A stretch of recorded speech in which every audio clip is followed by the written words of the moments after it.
Ombi langu Bwana wangu, peke yangu sitaweza, uwepo wako Bwana uwe nami. Ombi langu Bwana wangu, peke yangu sitaweza, uwepo wako Bwana.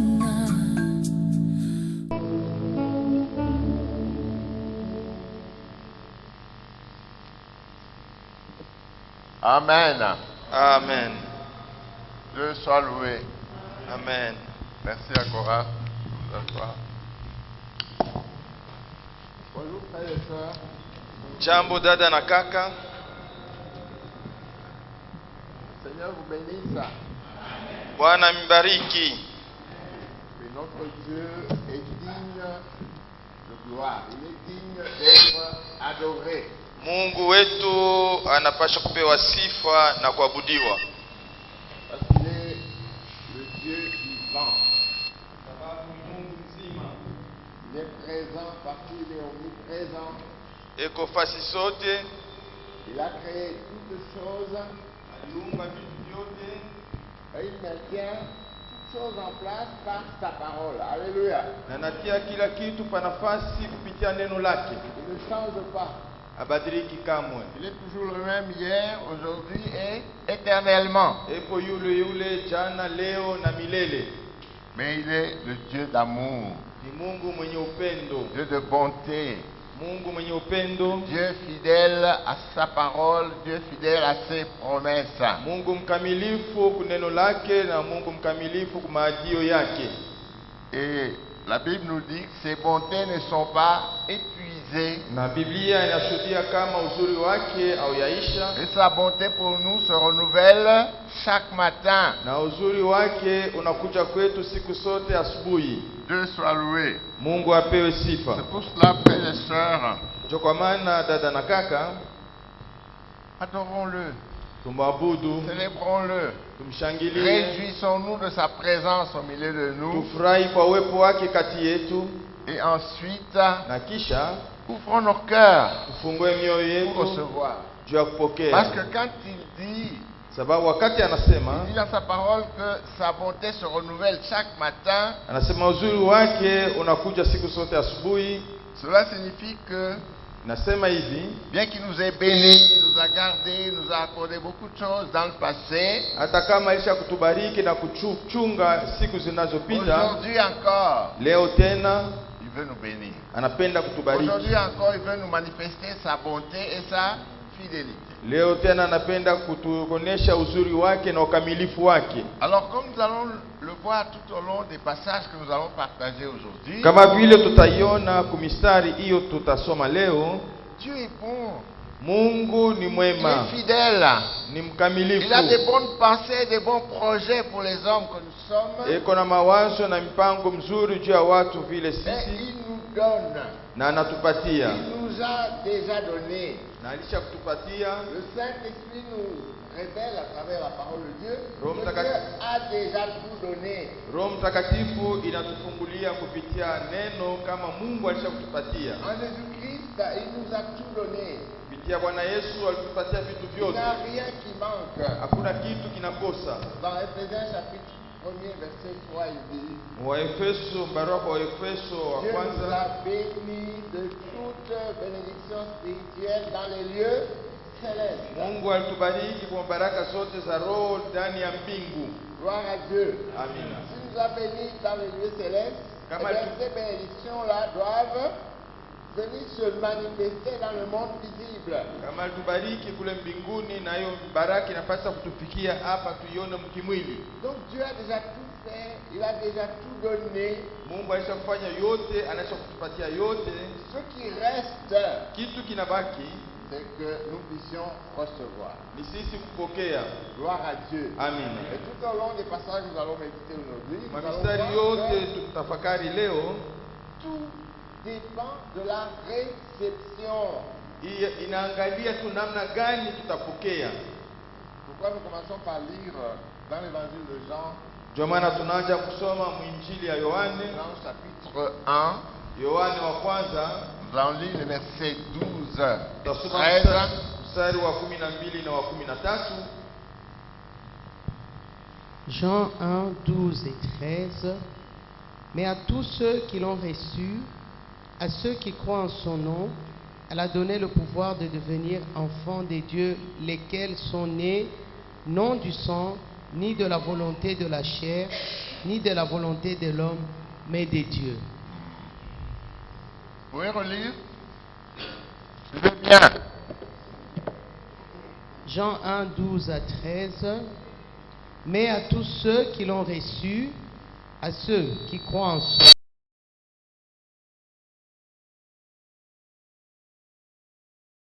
de Dieu, lesquels sont nés non du sang, ni de la volonté de la chair, ni de la volonté de l'homme, mais de Dieu. Amen. Amina. Gloire à Dieu. Amina. C'est un passage que nous connaissons, j'espère, tous. Ni mistari tunajua sisi sote. On nous parle ici du Seigneur Jésus-Christ, Wanatuelezea hapa juu ya Bwana Yesu, le Fils de Dieu, mwana wa Mungu, la parole de Dieu. neno la Mungu. La Bible nous dit qu'au commencement était la parole était avec Dieu, Neno inasema kumwanzo kulikuwa neno na neno ilikuwa na Mungu la parole était avec Dieu. na neno ilikuwa na Mungu. Cette parole a été faite Ile chair, neno ilifanyiwa kuwa et mwili. quand elle a été faite chair, Wakati ifanyiwa kuwa Dieu mwili, l'a appelé Jésus. Mungu aliita Yesu. Amen. Amina. Et cette parole est venue chez les siens. Na ile neno ilikuwa kwa wandugu wake, Et la Bible dit, les siens ne l'ont pas reçu. na wandugu wake wakumpokea. Dieu l'a donné. Mungu aliwapatia. Dieu a tant aimé le monde qu'il a donné son Fils unique, Na Mungu alipenda dunia na aliwapatia mwanake wa pekee, afin que quiconque croit en lui ne périsse point, mais qu'il ait la vie éternelle. kwa kisu yule yote mwenye kumwamini apate maisha ya milele. Mais tous ne l'ont pas reçu. Ila wote hawakumpokea. Mais à ceux qui l'ont reçu, Kwa wale il a walimpokea, donné le pouvoir de devenir enfants de Dieu. aliwapatia uwezo wa kuwa watoto wa Mungu. Et ceux qui sont devenus enfants de Dieu, Na wale walikuwa watoto wa ils Mungu ne sont pas devenus par leur propre volonté, hawakuja kuwa watoto wa Mungu kwa ni par mapenzi leur yao force. au kwa nguvu yao. Non, ils le sont par la volonté de Dieu. Walikuja kuwa watoto wa Mungu kupitia mapenzi ya Mungu. Gloire à Jésus. Amina. Alors, première chose que nous remarquons ici, Kitu ya kwanza tunaona hapa, Dieu a donné. Mungu Il a alileta, donné à tous. alitupatia sisi sote. C'est disponible pour tous les hommes de tous les temps. Iko pale juu ya watu wote na nyakati zote. Maintenant, quitte aux hommes de recevoir. Ile inaangalia tu watu juu ya kupokea. Alors, à tous ceux qui l'ont reçu, Kwa wote wale walipokea, ils l'ont reçu, kwa wale wote walimpokea, leur a donné le pouvoir de devenir enfants. aliwapatia uwezo ya kuja kuwa watoto wa Mungu. Dieu soit loué. Mungu apewe Et sifa. tous les autres dons de Dieu, Na zawadi zote za Mungu, Dieu ne les impose à personne. Mungu ajishurutishe kwa mtu, Ce sont les gens qui reçoivent eux-mêmes. ni watu wenye kuwapokea wenyewe. Dieu soit loué. Bwana apewe Ça, c'est très sifa. important, mon Na frère. hiyo ni ya lazima sana, dada na kaka. Si tu veux recevoir quelque chose de Dieu, Kama unapenda kupokea kitu kyokyote kutokea kwa ce Mungu, matin, le Saint-Esprit va te révéler des choses magnifiques.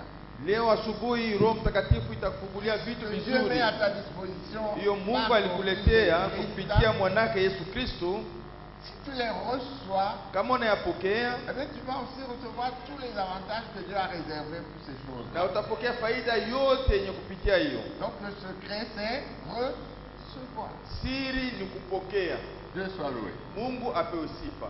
On lit aussi rapidement dans Éphésiens chapitre 2, Tusome haraka kubarua kwa Efeso Éphésiens 2, sura ya pili versets 8 à 10. mstari wa 8 mpaka wa 10.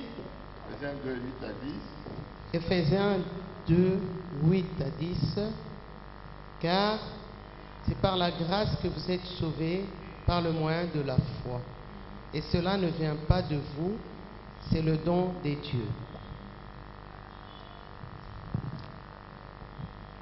Ce n'est point par les œuvres afin que personne ne se glorifie, car nous sommes son ouvrage ayant été créés en Jésus-Christ pour des bonnes œuvres que Dieu a préparées d'avance afin que nous les pratiquions. Amen.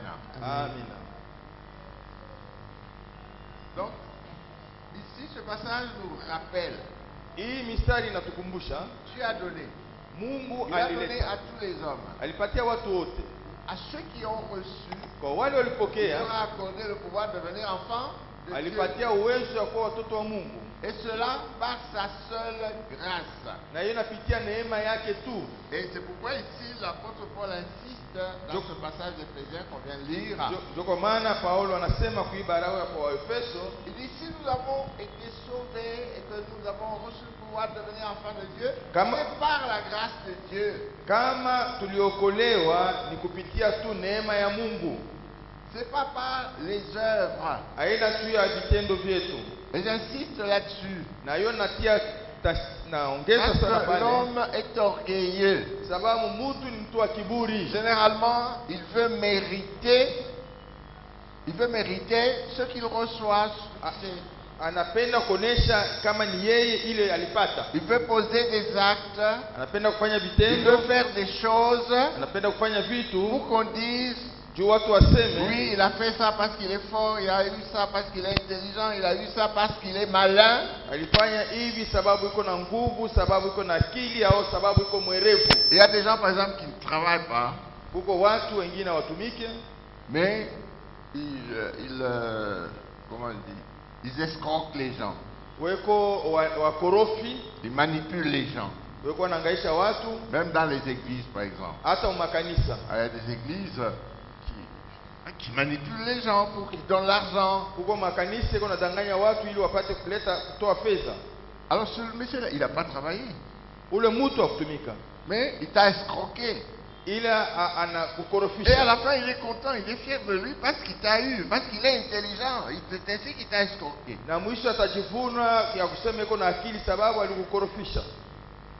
Si on dit aux gens que, bon voilà, vous êtes sauvés par la grâce de Dieu, c'est gratuit, Kama unasema kwa mtu ni kupitia neema ya Mungu ni ya bure, les gens ne sont pas satisfaits watu hawaitiki kama parce qu'il n'a rien fait. sababu hakufanya kitu. Quand vous voyez les gens, par exemple, comme les musulmans, Kama unaangalia watu kama Waislamu, on dit après beaucoup de règles, il faut aussi aller à la Mecque, il faut payer beaucoup d'argent pour aller faire un pèlerinage à la Mecque. anasema kisha kupitia siku inapasha kutoa pesa mingi na kusafiri kule Maka. Et quand il a fait ce pèlerinage-là, il doit même changer de nom. On D'accord. l'appelle, s'il l'appelait, je ne sais pas moi, Mohamed, maintenant il devient El Hadj Mohamed. Na kama alisha kwenda kufanya kutembea kule, wanambadilisha jina, wanampatia jina ingine.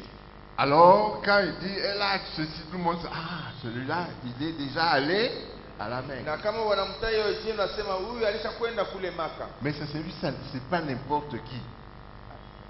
Ça veut dire que c'est pas n'importe Ni qui. kusema ana mtu kama Il wengine, a les moyens d'aller à la Mecque. eko na ele ya kwenda Parce kule qu'il faut Maka. payer le transport, Sababu il inapaswa faut, kulipa il faut payer pesa, l'hôtel, il y a beaucoup de frais. napasha kulipa hoteli na kulipa vitu C'est ça kadhalika. que les gens aiment. Ile ndio watu wanapenda. Tu lui dis au moins, écoute, si tu veux ceci, il faut que tu jeûnes à sec pendant autant de jours. Wanasema kama unapenda hivi unapasha kufunga bila kula siku fulani. Alors il va le faire parce qu'il dira, celui-là, il est très fort. dans la prière. Atayafanya sababu atasema ule mtu eko na nguvu. Donc même quand il prie, quand il jeûne, lui, c'est pas Dieu qui cherche. Msema hata kama anafunga na anaomba, ye aina Mungu eko Non, natafuta. il le fait pour montrer, pour prouver que lui, il est fort pour jeûner. Anayafanya ili watu watambue kama yeko nguvu mkufunga. Et très souvent, il va jeûner, c'est-à-dire il va se priver de nourriture, Na wakati mingi hata kula, mais il prie même pas. hata omba, Parce que son problème, c'est pas la prière. La prière, c'est le contact avec Dieu. sababu mambo yake haina maombi. C'est pas ce qui l'intéresse. Ce qui l'intéresse, lui, Ile yenye namwangalia c'est yeye de prouver que lui, il est fort pour jeûner. ni kuonesha kwa watu kama iko na nguvu ya kufunga. C'est ça les hommes. Jo watu wale. Alors Dieu dit, Mungu anasema par son serviteur, il dit, c'est par la grâce que vous Kupitia- êtes ni sauvés. kupitia mtumishi wake, anasema ni kupitia neema mnaokolewa.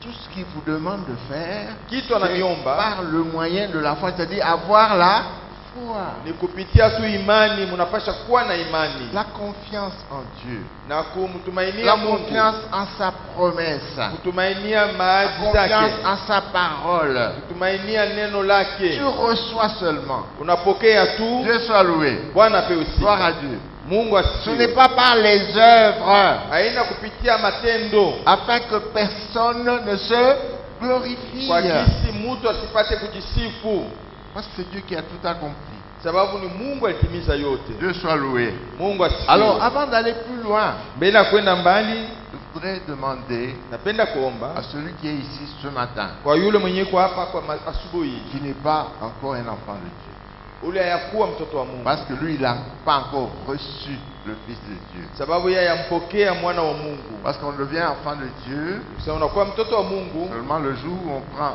une décision siku unabeba mpango consciente, volontaire, mpango yako wewe mwenyewe kupitia akili après avoir reconnu qu'on est un pécheur. ya kutokea, ukisha kujua kama nilikuwa mtenda On a dhambi, violé la parole de Dieu, on a violé les lois de Dieu. nilikuwa na makosa kupitia neno la Mungu. Alors, quand on sait qu'on a péché, la Bible dit que le salaire du péché, c'est la mort. Kama ulikosa na Biblia inasema mshahara wa makosa ya dhambi ni Alors tu kifo. prends la décision Unabeba mpango, de demander à Dieu de te sauver gratuitement. unamuomba Mungu apate kukuokoa kwa bure. Tu acceptes le plan de Dieu. Unaitika mipango ya Mungu. Dieu a dit, j'ai envoyé mon fils mourir à la croix pour toi. Il a payé pour tes péchés. Mungu anasema alituma mwanake kufa juu ya msalaba juu yako, alilipa dhambi Alors zako. tu te reconnais pécheur. Unajitambua kama uko Tu mtendaji wa demandes dhambi. pardon à Dieu. Unaomba huruma kwa Tu Mungu. l'invites, tu demandes à Jésus de te sauver. Unamwomba Yesu akuokoe, Et c'est ce jour-là na hiyo siku qui te sauve. unajiokoa. Et la Bible dit Na Biblia inasema qu'il va t'accorder une nouvelle naissance. atakupatia kuzaliwa kupya. Cette nouvelle naissance est conditionnée par l'acceptation de Jésus. Ile kuzaliwa kupya kunapitia kumwitika Bwana Yesu. Alors si tu ne l'as pas encore fait, Kama uyafanya fais-le aujourd'hui. leo, uyapate Dieu kuyafanya. t'aime. Mungu anakupenda, Il est présent ici. eko hapa Il leo, veut que toi aussi, anapenda na wewe tu sois sauvé. upate Que kuokolewa, toi aussi, tu deviennes son enfant. na wewe ukuje kuwe mwanake. Pourquoi j'invite tout le monde maintenant à fermer les yeux? Sio kwa maana nalika wote kufunga macho. Si toi, tu as déjà accepté Jésus dans ta vie comme Sauveur et Seigneur, Kama ulisha kumwitika wewe Bwana Yesu kama mwokozi wako na Bwana wako, remercie. umpigie Mungu asante. Et ensuite, prie pour ceux qui ne l'ont pas encore fait, Naombe kwa wale wayafanya afin qu'ils puissent aussi donner leur vie à Jésus. ili wapate kutoa maisha yao kwa Bwana Yesu. Alors, toi qui n'as pas encore reçu Jésus dans ta vie comme ton Sauveur et ton Wale wewe Seigneur, hayamwitika Bwana Yesu kama mwokozi wako na c'est ton mwokozi jour wako, aujourd'hui. ni siku yako leo. Dieu t'aime. Yesu Il Mungu veut aussi te anakupenda, sauver. anapenda Il veut kuokoa, aussi que tu reçoives gratuitement anapenda upokee kwa la vie bure éternelle, la vie éternelle maisha ya et milele le pardon de tes péchés, na kuhurumiwa kwa dhambi zako, et que tu puisses à partir de maintenant avancer avec lui na tokea leo upate kuendelea naye comme un fils, une fille avec son père. kama mwana binti na mwanaume na baba yake. Alors prends ta décision aujourd'hui, Beba mpango yako leo, puis lève la main. nyosha Nous mkono allons prier pour toi. na tutakuombea. Reçois Jésus dans ta vie. Upokee Bwana Yesu Reçois maisha Jésus yako, comme ton sauveur. akuwe mwokozi wako, Et fais de Jésus le Seigneur de ta vie. mfanye Bwana Yesu kuwa Bwana wa maisha yako.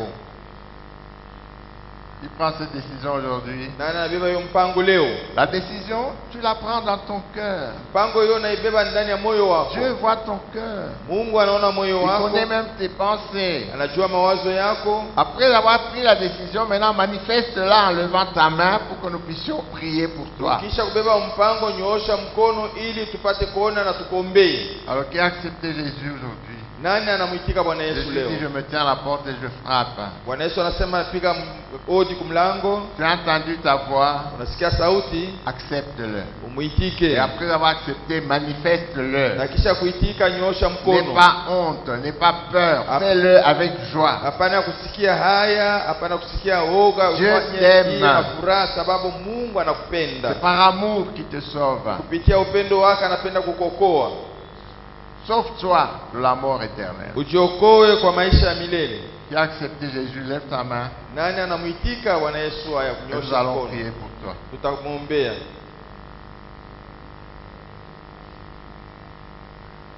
Gloire à Dieu. Bwana apewe sifa. Fait que tout le monde a déjà accepté. parce Nawaza que watu personne wote n'a levé washa sa kumuitika main. Bwana Yesu. Alors nous allons continuer. Tutaongeza. Donc ceux qui l'ont reçu, Wale walimpokea, il leur a donné le pouvoir de devenir enfants de Dieu, aliwapatia uwezo wa kuwa watoto wa Mungu, lesquels sont nés waliwasaliwa non de la volonté de l'homme, haina kupitia mapenzi ya mtu, mais par la volonté de Dieu. ila kupitia mapenzi ya Mungu tu. Alors voyons maintenant ce qu'ils ont gagné en acceptant Jésus. Alors alafu tuangalie ni kitu gani walipata mkumpitia Lisons Bwana dans Yesu. Romains chapitre 8, versets 14 à 17. Somo barua kwa Warumi. Romains 8, 14 à 17. Car tous ceux qui sont conduits par l'Esprit de Dieu sont fils de Dieu. Et vous n'avez point reçu un esprit de servitude pour être encore dans la crainte. Mais vous avez reçu un esprit d'adoption par lequel nous crions Abba, Père. L'Esprit lui-même rend témoin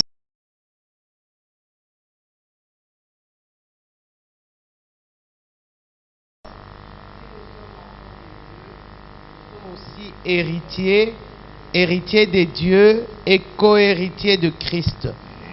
Si toutefois nous souffrons avec lui, afin d'être glorifiés avec lui. Amen. Amina. Gloire à Dieu. Amina. Donc, frères et sœurs, Sema dada na kaka, quand tu as pris ta décision d'accepter Jésus comme ton sauveur et ton Seigneur, kama ulibeba mpango ya kumitika Bwana Yesu kama Bwana wako na il Mwokozi t'a wako, donné le pouvoir de devenir enfant de Dieu. anakupatia uwezo ya kuwa mtoto wa Mungu. Avoir le pouvoir de devenir enfant de Dieu, c'est pas encore être enfant de Dieu. Tu as le pouvoir. C'est comme si on te dit, cette maison, c'est à toi, on te la donne, voici la clé. Kama hivi wanakuonyesha kama hii nyumba ni yako, angalia funguo. Donc tu as le pouvoir maintenant sur cette maison-là. Nisema unakuwa na uwezo ya juu ya nyumba hiyo. Maintenant, pour que tu jouisses de la maison, Ili upate kuishi juu ya ndani ya utilise nyumba la hiyo, clé, unapaswa kutumia ouvre ufunguo la porte, ya kufungua mlango entre dedans, na kuingia ndani installe-toi. na kuikaa C'est alors ndani. que tu commences à en jouir. Alafu unaanza kufurahia hiyo Tu peux nyumba. même chercher un locataire, tu lui donnes, il te paye de l'argent. Unaweza hata kutafuta mtu wa kuikala mule, anaingia Mais na tant anaanza que tu kulipa. n'ouvres pas pour entrer, Mbele yawe kufungua hiyo mlango, eh bien, la maison est là, alafu elle est à toi. nyumba ili kupani Toi, tu peux yako. dormir dehors. Tu peux dormir Ila dehors. unaweza kulala hata nje. Donc, il faut prendre possession Inapasha kubeba hiyo nyumba. de ce que Dieu te donne. Unapasha kubeba vitu hiyo Mungu anakupatia. Il y a déjà des choses que tu reçois Kwa vitu unapokea automatiquement. kwa ghafla. Dès que tu as accepté Jésus comme ton sauveur et ton Seigneur, Wakati unampokea Bwana Yesu kama Bwana na Mwokozi le wako, Saint-Esprit, l'Esprit de Dieu vient habiter en toi. Roho Mtakatifu inakuja kuikaa ndani mwako. C'est lui qui va te transformer. Ni roho hiyo Il va itakubadilisha, t'accorder une nouvelle naissance. itakupatia kuzaliwa kupya. Ton homme spirituel va naître. Ton esprit va commencer à vivre. Roho esprit. yako itaanza kuishi. Ouais.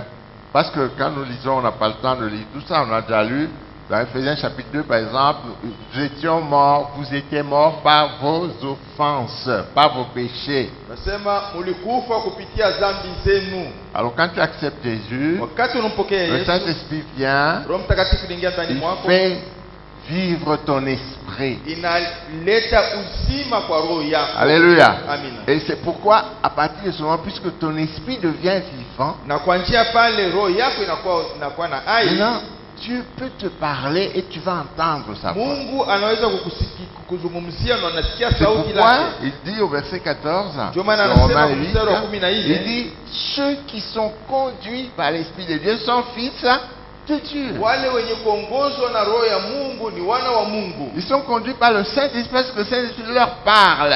Sababu roho mtakatifu anaongozwa na roho ya Mungu, Il leur montre les chemins à suivre. inaonyesha njia ya Il leur kufuata, montre des choses à faire. inaonyesha vitu vya Il leur kufanya, montre des choses à ne pas faire. inaonyesha vitu visivyo. Gloire à Dieu. Amina. Ceux qui sont conduits par l'Esprit de Dieu sont fils. Wenye kuongozwa na roho ya Mungu ni wana wa Mungu. Et en même temps, Na pamoja kisha ils deviennent des héritiers de Dieu. na wanakuwa warithi wa On Mungu. va y revenir tout à l'heure dans Tuta- quelques minutes. Tutarudilia pale. Mais pour l'instant, Kwa sasa arrêtons-nous d'abord à ceci. tushimamie pai. Il dit, le Saint-Esprit rend témoignage à notre esprit que nous sommes enfants de Dieu. Roho Mtakatifu inashuhudia kwa roho yetu kama tuko wana wa Mungu. Donc le Saint-Esprit Roho Mtakatifu t'accorde la nouvelle naissance. inatupatia kuzaliwa kupya. Tu commences une nouvelle vie spirituelle Unaanza maisha ya qui est sasa réelle. ya kweli. Et dans 2 Corinthiens chapitre 5 verset 17, Na Wakorinto wa pili on dit, à partir de ce moment-là, donc tu es en Christ. na kupitia tangu pale unakuwa ndani Alors ya quand Kristo. quelqu'un est en Christ, il est une nouvelle Na créature. wakati unakuwa ndani ya Kristo unakuwa kiumbe Les choses kipya. anciennes sont passées Vitu vya zamani vinapita et toutes choses sont devenues na nouvelles. vitu vyote vinakuwa vya Ça sasa. signifie que tu commences un dossier nouveau. Ni kusema unaanza kazi ya sasa. Les péchés que tu avais commis Mazambi ule et ulifanya que tu as confessés wakati ulitubu sont effacés par le sang de Jésus. inazimishwa kupitia Ils damu ya sont Yesu oubliés. na kusauliwa kabisa. Tu commences une nouvelle vie. Unaanza maisha ya sasa. Dieu ne voit plus ton passé. Mungu angalie maisha yako ya zamani. Donc toi aussi, tu ne dois plus voir ton passé. Na wewe usiangalie tena maisha ya zamani. Tu es quelqu'un de nouveau Unakuwa mtu mpya et tu dois avancer. na unapaswa kwenda mbele. Gloire à Dieu. Amina. Alléluia. Amina. Alors, tu deviens en même temps. Donc, première chose, tu es enfant de Dieu. Kitu ya kwanza unakuwa mwana wa Mungu. Un être nouveau. Unakuwa kiumbe Donc, tu kipya. reçois un nom nouveau. Unapokea jina la sasa. Dieu soit loué. Amina. Pourquoi dans certaines églises, c'est pourquoi dans certaines églises, Ndio kwa maana makanisa quand ingine quelqu'un accepte Jésus, wakati mtu anaitika Yesu on Kristo le baptise, parce que c'est ce que la parole de Dieu demande, wanambatiza et on lui donne un nouveau nom. na wanampatia jina nyipya. Juste pour montrer que tu n'es plus la même personne, tu es une nouvelle. Sio kuonesha kama hauna tena ule mtu wa zamani, unakuwa kiumbe kipya. Alléluia. Amen. Dieu soit loué. Amen. Tu as une nouvelle, quand on donne un nouveau nom, tu as une nouvelle identité. Wanakupatia jina nyipya, sasa wanaanza kukutambua hapa sasa mu hiyo jina. Même si tu n'as pas reçu un nouveau nom, Hata kama ukupokea jina ya mais tu nyipya, as effectivement un nouveau nom. Tu es un enfant de kwa Dieu. hakika unakuwa na jina nyipya sababu C'est ta unakuwa mwana wa nouvelle Mungu. identité. Ile inakuwa hali ya kukonesha ya sasa. Et c'est une réalité dans le monde Na ni spirituel. ukweli ndani ya dunia ya kiroho. Pour ceux qui ont suivi les enseignements qu'on avait vus là-dessus concernant le monde spirituel, Kwa wale walifuata mafundisho ile tulisemea kupitia dunia ya kiroho, il y a Dieu, le créateur des cieux et de la terre, huko Mungu mwenye aliumba mbingu qui na est esprit. dunia. La Bible dit Dieu est esprit. Na Biblia inasema Mungu ni roho, Il y a les anges qui sont des esprits. huko wa malaika ni roho, Mais il y a aussi un autre esprit qui est Satan, huko na roho nyingine wanaita shetani avec des démons. na mandemona. Alors, ces êtres spirituels-là, Ile viumbe vya kiroho quand ils te voient, kama inakuona, ils voient l'Esprit de Dieu en toi. inaona roho ya Mungu Ils ndani disent mwako, donc tu es un enfant de Dieu. inatambua kama uko mwana wa Mungu. Donc, si ce sont les anges de Dieu, Kama ni malaika wa Mungu, eh bien, ils sont de ton côté. yuko ngambo yako. La Bible dit qu'ils te défendent, Wanaanza kukupigania, ils te rendent service. wanaanza kukutumikia. C'est pourquoi ça arrive souvent, par exemple, quand vous êtes dans un véhicule, Ndio kwa maana kama uko ndani ya gari, vous vous trouvez devant un danger, uko mbele ya hatari fulani, hein, vous n'avez même pas le temps de prier, mais les gens crient généralement Jésus. watu zaidi wanalamika, wanasema Yesu. Et puis, vous ne comprenez pas comment vous avez soit évité l'accident, Na utajua namna gani unaoepuka hiyo hatari. soit l'accident a eu lieu, mais malgré sa gravité, les dégâts ne sont pas importants, ou bien il n'y a pas de dégâts. Au unafika mu hiyo shida ila unatoka mzima. Pourquoi? Juu ya nini? Parce que quand tu as cité le nom de Jésus, Sababu wakati ulitaja jina la Yesu, eh bien, ceux de l'armée de Jésus ile jeshi sont la Yesu entendus, inasikia, ils sont intervenus, wanakuja ils sont kukusaidia, protégés, wanakuja ils ont kukukinga, combattu pour toi. wanakuja kukupigania. Par contre, ceux de l'armée ennemie, Na wale jeshi la eux, ils adui cherchent à te faire du tort. inatafuta kukufanyia Ceux vibaya. qui cherchent à provoquer ces accidents, c'est pour faire du tort à ceux qui appartiennent à Dieu. Wanakutafika hiyo shida sababu upate shida kubwa. Bref, tu as une identité, Kusema unajuliwa même des chrétiens. hata Un Wakristo. vrai chrétien, Mkristo wa kweli. tu as l'Esprit de Dieu en toi, Uko na roho ya Mungu tu es ndani yako. rempli du Saint-Esprit. Unajazwa na Roho Mtakatifu. Quand tu rencontres un autre chrétien, Kama unakutanishana na Mkristo vous mwingine, échangez quelques mots ou quelques phrases, mnazungumza kidogo, tu vas savoir que celui-là c'est un enfant. utatambua kama ule ni mtoto wa Mungu. Tu vois quelqu'un Unaona mtu bien habillé, sérieux, etc. anisha kuvaa vizuri, Mais dès qu'il ouvre sa bouche, les paroles qui vont sortir de sa bouche, tu vas savoir, celui-ci, c'est un païen. wakati anafungua kinywa yake, maneno ile yatatoka mkinywa yake, La unatambua Bible dit sio de tena l'abondance huyu du cœur que la bouche mpakani. parle. Quel est- Ni vitu vyenye kujaziwa ndani ya moyo wako vinatoka ndani ya kinywa. Donc ce qu'il dit montre quel est l'esprit qui est en lui et qui l'inspire. Ile inayotoka ndani mwake inaonyesha roho gani iko ndani mwake na Donc inamuongoza. tout ça prouve l'identité de la personne. Yote ile inaonyesha hali ya mtu.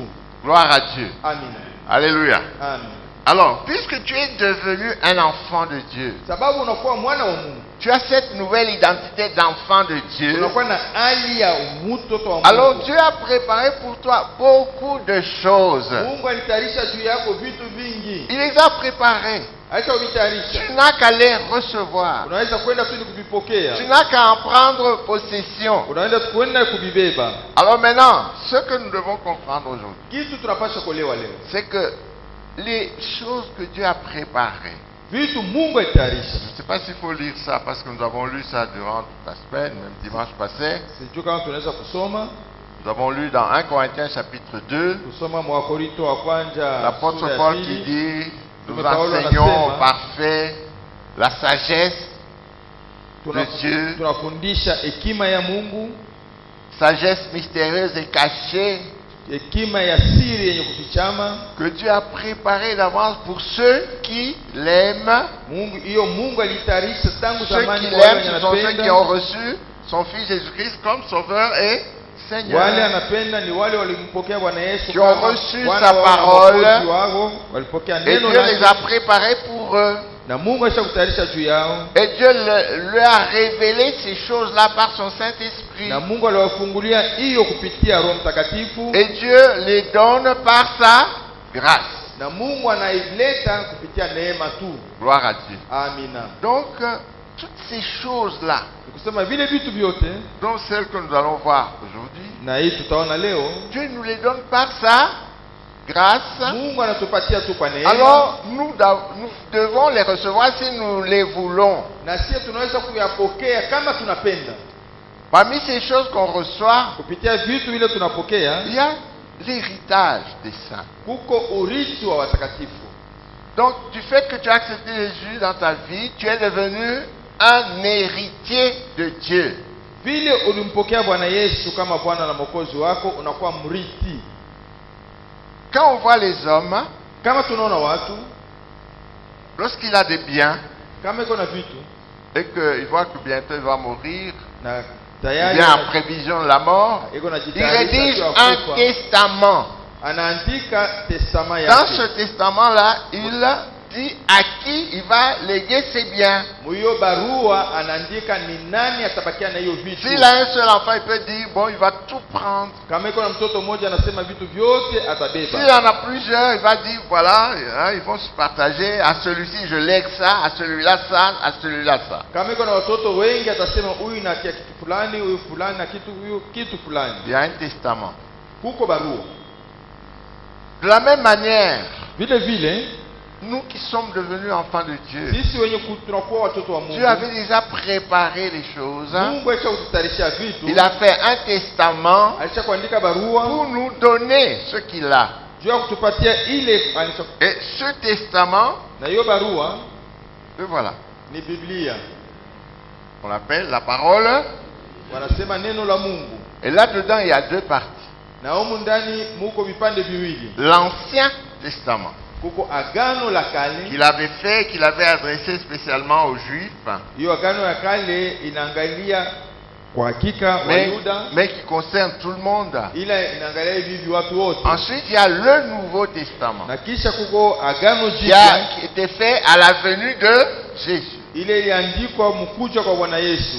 Aux Juifs, Kwa Wayuda Dieu avait donné la loi aliwapatia sheria par Moïse, kupitia Musa et il leur a dit, na aliwaelezea eh bien, celui qui va observer cette loi, qui va obéir à la loi du début à la fin, sans manquer à rien, mwenye tatii hii sheria bila makosa, eh bien, voici ce dont il va hériter. angalia vitu atarithi. Mais il s'est fait que Ila hakuna mtu, personne n'a pu observer la loi scrupuleusement du début à la fin. hakuna mtu aliweza kushika hiyo sheria tangu mwanzo mpaka C'est pourquoi mwisho. Dieu a changé de tactique. Ndio kwa maana Mungu Il a envoyé alibadilisha son mpango. fils Jésus. Akatuma mwanake wa Ce que je pekee. dis ici, ce que je suis en train de dire en résumé, si vous voulez, lisez toujours l'évangile qu'on a lu, hein, l'évangile de Jean, chapitre 1. Nous avons lu les versets 12 et 13. Lisez la suite, vous allez voir tout ce que je suis en train de dire. Hivi vyote pasta iko nasema vinaandikiwa mwinjili ya Yohana sura ya kwanza. Alors il dit, Anasema la loi, il l'a donnée aux Juifs par Moïse, sheria aliwapatia Wayuda kupitia Musa, mais Jésus est venu. ila Yesu Lui, il alikuja. nous a apporté la grâce Ye de Dieu alituletea neema ya Mungu et la vérité. na ukweli. Gloire à Dieu. Amina. Il nous a apporté la grâce et la vérité. Alituletea neema na ukweli. Ça veut dire quoi? Kusema nini? Désormais, Tangu sasa ces choses-là dont Dieu avait dit aux Juifs, hiyo vitu Mungu aliwaelezea Wayuda, il faut observer la loi pour les recevoir. inapaswa kupata sheria juu ya Mais kupokea. désormais, à nous, Kwa sisi il nous les donne par sa grâce, anatupatia hayo kupitia neema gratuitement, kwa bure, sans rien payer. bila kulipa kitu. On n'a plus à faire quoi que ce soit. Hatuna na kitu tutafanya. Vous recevez tout par la grâce de Dieu. Yote tunapokea Et kupitia neema ya gratuitement. Mungu. Est-ce que vous avez compris? Unaelewa? Gloire à Dieu. Amina. Vous avez compris? Unaelewa? Il faut bien comprendre. Inapaswa kuelewa vizuri. Quelle est la première chose qu'on reçoit Kitu gani ya quand on kwanza accepte tunapokea? Jésus Wakati gratuitement par la grâce? Qui est-ce qui connaît? Vous êtes des chrétiens. kitu gani Vous connaissez la tunapokea Bible. ya kwanza Quelle est la wakati première tunamshika chose Bwana Yesu? et la plus importante de tout ça? Pardon? On devient enfant de Dieu. Tunakuwa watoto wa Oui. Mungu. Et en même temps, on reçoit. Dieu a tant aimé le monde, il a donné son Fils, unique, afin que quiconque croit en lui ne périsse point, mais qu'il ait la vie éternelle. Mungu alipenda sana dunia akaleta mwanake ili wenye kumpokea wasikufe wapate uzima wa milele. Tu reçois la vie éternelle, donc tu échappes à la mort éternelle. Unapokea uzima wa milele, unatoka mu kifo. La Bible appelle ça aussi, tu es sauvé. Biblia inasema Donc unaokolewa. sauvé de la mort, c'est le salut. Tu as reçu le salut. Unaokolewa kukifo, unapokea okovu. Tu le reçois gratuitement. Unayapokea kwa bure. Si quelqu'un va te dire un jour, Kama mtu ou anakuelezea bien kitu quelqu'un moja, te l'a déjà dit, au mtu que ashakuelezea tu as des choses à faire kama uko na vitu vya kufanya, que tu as des choses à faire pour être sauvé, kama uko na vitu vya kufanya juu ya kuokolewa, je reprends. Si quelqu'un te dit un jour kama kuko mtu anakuuliza siku qu'il y moja a des choses que tu dois faire pour que tu sois sauvé, uko na vitu unapaswa kufanya ili upate kuokolewa, à la coulande, itemment c'est un mensonge. ni uongo. Nous sommes sauvés gratuitement Tunaokolewa kwa bure par la grâce de Dieu kwa kupitia neema ya Mungu, et pas par les œuvres, haina kupitia vitendo afin vyetu qu'on ne se glorifie pas. kwa kisi tupate kujisifu, Mais par contre, ila kwa kinyume, après avoir été sauvé, kisha kuokolewa on est devenu un enfant de Dieu. tunakuwa watoto wa Mungu, On a reçu l'Esprit de Dieu. tunapokea roho ya Mungu. L'Esprit de Dieu commence à diriger notre vie. Roho ya Mungu inaanza kuongoza maisha yetu, À ce moment-là, na pale il y a des choses qu'on doit faire. kuko vitu tunapaswa Il y a kufanya, des œuvres qu'on doit maintenant accomplir. kuko matendo tunapaswa Est-ce qu'on a kutimiza. compris? On n'accomplit pas des œuvres pour être sauvé, non, on est déjà sauvé. Hatutimizi matendo ili tupate Notre kuokolewa, nature est changée par la puissance de cet esprit. na mwili umutu wetu unabadilika kupitia Et Roho nous Mtakatifu, commençons à accomplir des œuvres na tunaanza kufanya matendo dignes d'un enfant de yenye Dieu. kuonesha kama sisi ni wana wa Mungu. Alléluia. Amina, Gloire à Dieu. amina.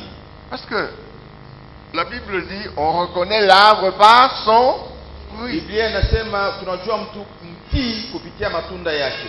Tel père, tel fils. Mtoto anafanana baba yake. Si tu es fils de ton père, Kama uko mwana wa baba regarde yako, ta ressemblance physique, utafanana baba yako, même ton caractère, on va voir.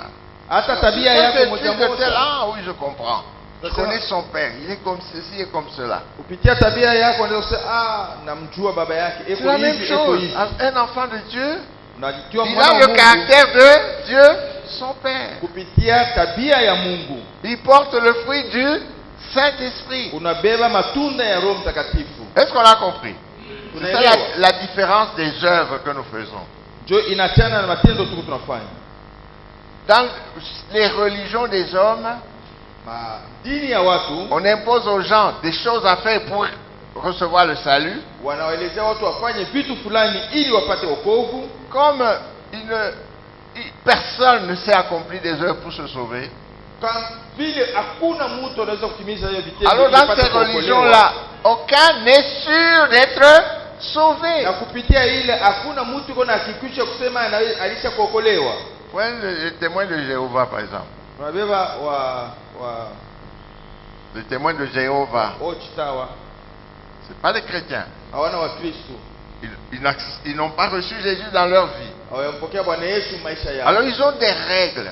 Wewe na Et puis makanuni. il y a des choses qu'il faut faire Wewe na makanuni ya kufanya. pour être sauvé. Juu ya kuokolewa. Alors pose-lui la question, même s'il a déjà fait 30 ans, 40 ans comme témoin de Jéhovah, est-ce que tu es sûr de ton salut, tu seras sauvé? Il te dira, ah on ne sait pas. Il n'y aura que 124 000 qui seront sauvés. Et c'est qui c'est 124? Je ne sais pas. Il ne sait pas. Jusqu'au jour de sa mort. Kama unamuuliza wewe pakufa utaokolewa, atakujibu sijue. Wingi ya watu wale wataokolewa. Pose la question aux musulmans. Personne n'est sûr de son salut. Uliza Muislamu. Pose la question aux bouddhistes, dans toutes ces religions. Ils cherchent à te perfectionner, à faire ceci, mais personne n'est sûr. Utauliza watu wengine watakusema sema, ila hakikisho ya kuokolewa hawana nayo. Et c'est vrai. Ils Ils ne sont pas sûrs et vrai. Pourquoi? Parce que la Bible dit sababu Biblia inasema il n'y a pas de juste, pas même un seul. hakuna mwenye haki hata moja. Tous ont péché et sont privés de la gloire de Dieu. Wote wana makosa na wapati utukufu wa Mungu. Mais nous sommes heureux. Sisi tuko yenye heri. Parce que ce que les hommes ne peuvent pas faire, Ile watu hawezi kufanya, Christ l'a fait pour nous. Yesu alifanya tu Yesu. Il a tout accompli. Alitimiza Et yote. il nous donne gratuitement le salut. Na Mungu anatupatia wokovu kwa Et bure. après nous avoir donné le salut, Kisha kupata wokovu, il nous transforme. anatugeuza. Il fait de nous Anatufanya ses frères wa ndugu wake qui sont capables de produire les fruits du Saint-Esprit. wenye wanaweza kuonesha matunda ya Roho Mtakatifu. Et il nous donne des choses, on va voir très rapidement. Na Certaines anatupatia des choses qu'il vitu nous donne. tutaona kwa haraka. Lisons dans 1 Corinthiens chapitre 1er, Tusome barua ya kwanza kwa Korinto le verset 30. sura ya kwanza mstari wa 13. 1 Corinthiens Barua ya kwanza kwa Korinto 1:30. sura ya kwanza mstari wa 13. 1 Corinthiens 1:30. Or, c'est par lui que vous êtes en Jésus-Christ, lequel de par Dieu a été fait pour nous sagesse, justice et sanctification et rédemption. Amen. Gloire à Dieu. Amina. Par Dieu. Kupitia Mungu, Donc grâce à Dieu. kupitia neema ya Mungu, Eh bien, Jésus, son fils, Bwana Yesu mwanake a été fait pour nous sagesse. alifanyijiwa juu yetu hekima. Ça signifie quoi? Inatafuta kusema nini? Les hommes sans Dieu, Watu bila Mungu mais c'est des gens qui se conduisent n'importe comment. weko wanatembea vile wanapenda, Ils font des bêtises de tout genre. weko wanafanya makosa Les gens mbalimbali. qui vivent dans le péché, Watu wenye kuishi mzambi, il y en a qui s'enivent, huko wenye wanalewa, qui gaspillent par exemple les bénédictions que Dieu leur donne. weko wanaharibisha mabaraka ya Mungu, Ils gaspillent anawapatia, leur santé. wanaharibisha afya yao. Quand les gens s'enivent tous les jours, ils fument. Watu Ils wenye fument la cigarette, ils Ouais. fument des chanvres, etc., Watu des wenye drogues. kulewa siku zote, wanavuta Ce bangi. sont des choses qui détruisent leur corps. Hiyo vitu inaharibisha mwili C'est wao. vrai ou c'est faux? Ni kweli au ni uongo? Regardez un peu. Achetez de la cigarette, un paquet de cigarettes. Angalia mtu anavuta sigara pake moja. Et sur le paquet, il y a quelque chose qui est écrit. À part le nom de la cigarette, qu'est-ce qu'on écrit encore? Fumer est préjudiciable à la santé. Qu'est-ce que ça veut dire? Wanasema kuvuta inaharibisha mwili. Ça nuit à ta santé. Sema inaharibisha afya yako. Celui qui te fabrique ça, il te dit, ça va nuire à ta santé. Et toi, tu le prends et est-ce que tu es sage? Mwenye anatengeneza hiyo sigara anakuarifu ya kama hiyo On sigara va acheter le inaharibisha whisky. mwili wako, ila wewe unaenda kuuza. On achète le whisky, on achète le Kindi, l'Utuku. Quand il met, déjà pour approcher ici, déjà. Et ça va brûler son corps. Et il le fait avec joie. Wenye kunywa lutuku, Est-ce qu'il est sage? Il se tue gratuitement. mwenye kunywa lutuku ukukunywa wewe mwenyewe unahakikisha kama iko naharibisha. Pas Ule seulement mtu iko na ça, hekima. il y a beaucoup de choses qui montrent la folie des hommes. Il manque de sagesse. Kuko vitu vingi vinaonesha wazimu ya watu wenye kukosa hekima. Mais un enfant de Dieu, Ila mwana wa Mungu dès qu'il est né de nouveau, wakati anazaliwa l'Esprit de Dieu kupya, est en lui. roho ya Mungu iko ndani Mais mwake, il devient sage. anakuwa na hekima, Il devient sage. anakuwa na Mais hekima. d'où lui vient cette sagesse? Hiyo hekima inatokea wapi? C'est Christ. Inatokea kwa Yesu. Celui qui l'a reçu, Ule mwenye qui alipokea, est en lui, yeye amekuwa ndani il mwake, devient sa sagesse. anakuwa hekima yake. Est-ce qu'on a compris? Tunaelewa? Gloire à Dieu. Amina. Et Christ, il est la parole de Dieu. Na Kristo ni neno la Mungu. Quand tu reçois la parole de Dieu, Kama unapokea il neno la va Mungu, travailler en toi, inatumika il ndani va mwako, renouveler ton intelligence itafanya akili yako kuwa et upya tu deviens sage. na unakuwa mtu wa hekima. Donc cette sagesse ne dépend pas de toi. Hiyo hekima C'est haikutegemea un, wewe, c'est un don gratuit que tu reçois de Dieu. ni zawadi ya bure unayopokea kutokea kwa Mungu. Gloire à Dieu. Amina. Deuxième don, Kitu ya pili, Christ a été fait pour nous justice. Yesu alifanyiwa kwetu haki, Ou d'autres traductions disent justification. Ingine wanasema inahesabiwa haki. Qu'est-ce que cela signifie? Inatafuta kusema nini? La justice de Dieu ou la justification, Haki ya Mungu c'est au une kuhesabiwa haki ya décision, c'est Mungu une décision juridique. ni mpango wa amzi. C'est-à-dire quoi? Inatafuta kusema nini? Tous les hommes ont péché. Watu wote walifanya dhambi.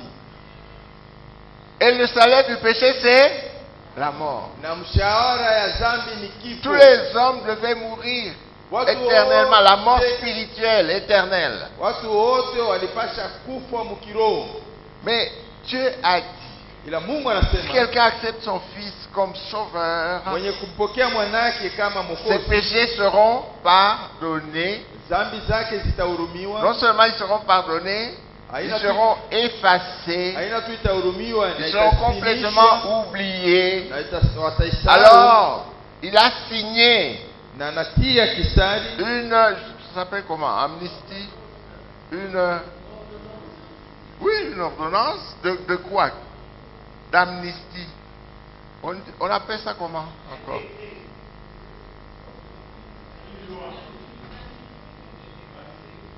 Amnistie, quand quelqu'un est en prison, on l'a condamné 25 ans de prison. Grâce? Ou bien, il y a un autre mot, juridique. Grâce, une grâce présidentielle. Ça signifie quoi? Il est déclaré juste. C'est-à-dire, tous les péchés là qu'il avait, quand quelqu'un, quel que soit il avait fait, il a tué quelqu'un, il y a des gens par exemple, il a fait un coup d'état, etc. On l'a condamné à perpétuité. Mais quand le président signe la grâce, c'est-à-dire toutes les fautes qu'il avait commises là sont effacées. kama mtu alihukumiwa na anapokea neema ya president, Dans son casier judiciaire, on enlève la condamnation. Parce qu'il y a un jugement qui avait été prononcé, on l'a condamné. Maintenant, ce jugement-là, il est enlevé de son dossier, de son casier judiciaire. Ndani ya kitabu yake ya hukumu, hiyo hukumu wanaitosha Et son casier devient vierge. na anakuwa mweupe. Alors, il a été justifié. Alafu tunasema Gracié, donc haki, justifié. Donc, vis-à-vis de la loi, il est quitte, il est juste. wanamhesabu haki mbele ya sheria. Alors, ici, on nous informe que Jésus a été fait pour nous justification. Hapa wanatuonesha kama Bwana Yesu alifanyiwa kwetu. Donc, mwenye devant Dieu, tu kuhesabiwa es haki. justifié. Tukisema Devant Dieu, tu es justifié. tukisema mbele ya Mungu unahesabiwa haki. Tu es juste. Uko mwenye haki. Il a été fait pour nous aussi sanctification. Alifanyiwa kwetu kutakasikwa. Ça signifie quoi sanctification? Natafuta kusema nini kutakasikwa? Sanctification signifie Wakati unakutakasa unatafuta kusema tu hivi. appartiens à Dieu. Nasema unakuwa mwana wa Tu Mungu. es mis à part pour Dieu. Unatiliwa pembeni juu ya Tu Mungu. vis pour Dieu. Unaishi juu ya Mungu. Est-ce que vous avez compris? C'est Unaelewa? ça la signification. Quand la Bible te dit que tu es saint, Wakati Biblia inasema uko mtakatifu, ça signifie que tu es consacré à Dieu. ni kusema unatiliwa pembeni juu ya Mungu. Si tu es consacré à Dieu, il n'y aura pas de défaut chez toi. Hein. Dans la maison de Dieu, il n'y a il n'y a pas de défaut. Ndani ya nyumba Tout est parfait. kama unatiliwa pembeni juu ya Mungu, ndani ya nyumba la Mungu hakuna dhambi, hakuna makosa. Unakuwa mkamilifu. Amen. Amen. Tout est parfait. Yote iko sawa mbele ya C'est Mungu. pourquoi on dit, dans la maison de Dieu, tout s'écrie gloire. Ndio maana wanasema ndani ya nyumba ya Mungu yote nalalamika utukufu. C'est-à-dire quand tu regardes tout ce qui est dans la maison de Dieu est parfait. Il n'y a aucun défaut. Ça manifeste la gloire de Dieu. Ni kusema yenye kwa ndani ya nyumba ya Mungu hakuna makosa, inaonesha utukufu wa Mungu. Alléluia. Amen. On te voit toi comme on voit les anges. Wanakuona wewe kama vile wanaona wa On te malaika. voit comme on voit Jésus. Wanakuona wewe kama vile wanamuona Bwana Mais Yesu. qu'est-ce que tu as fait? Kitu gani ulifanya? Rien du tout. Hakuna kitu Tu ulifanya. as reçu Jésus. Ulimpokea Yesu. Donc c'est Jésus qui est pour toi justification. C'est Jésus qui est pour toi sanctification. C'est Jésus qui est pour toi rédemption. Ni kusema Bwana Yesu eko kwako mwenye kusabiwa haki, Bwana Yesu eko kwako Mwokozi. Rédemption. On la Bible à Swahili. Tout le monde veut me Swahili. Aina. 1 Corinthiens chapitre 1er verset 30.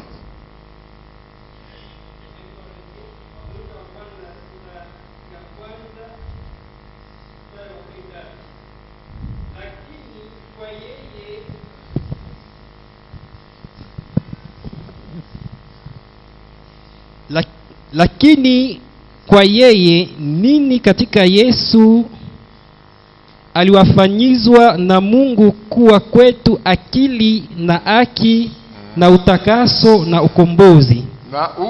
Ukombozi. C'est quoi la rédemption? Oui, le rachat. C'est-à-dire, comment il y a peut-être quelqu'un qui a le dette ici. Hein?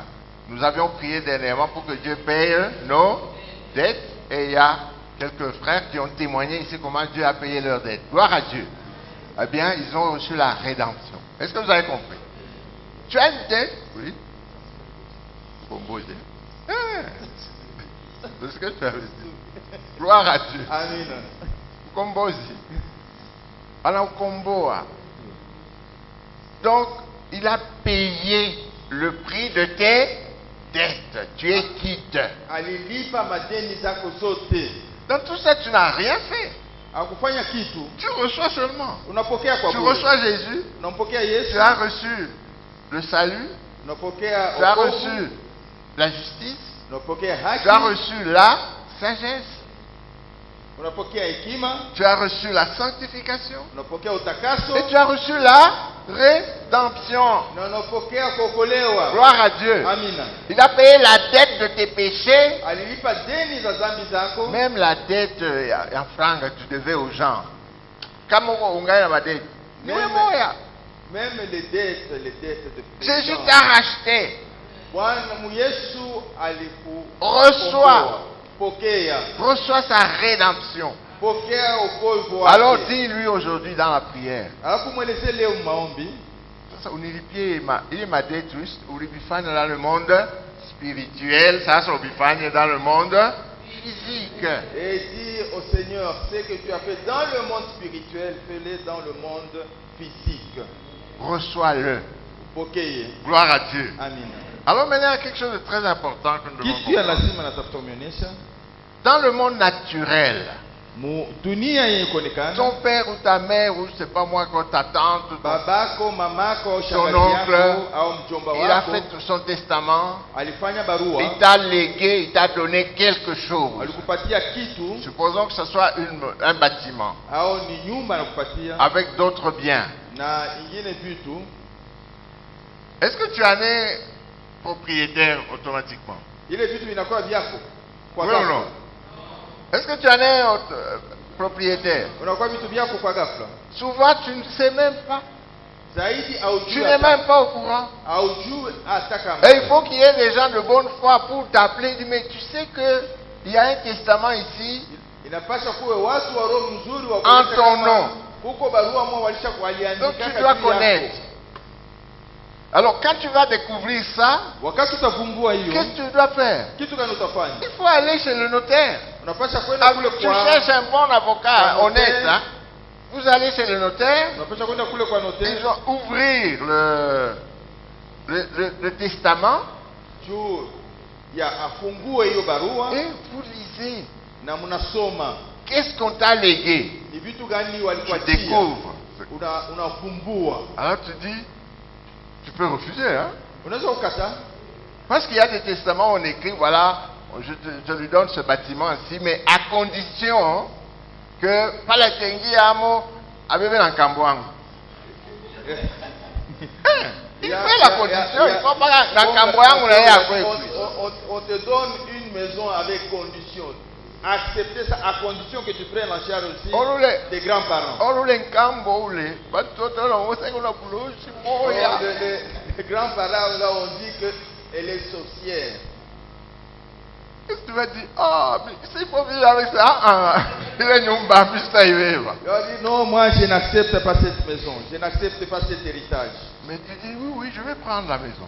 Oh, sema naitika tabeba nyumba. Ok, maintenant, il faut faire les démarches.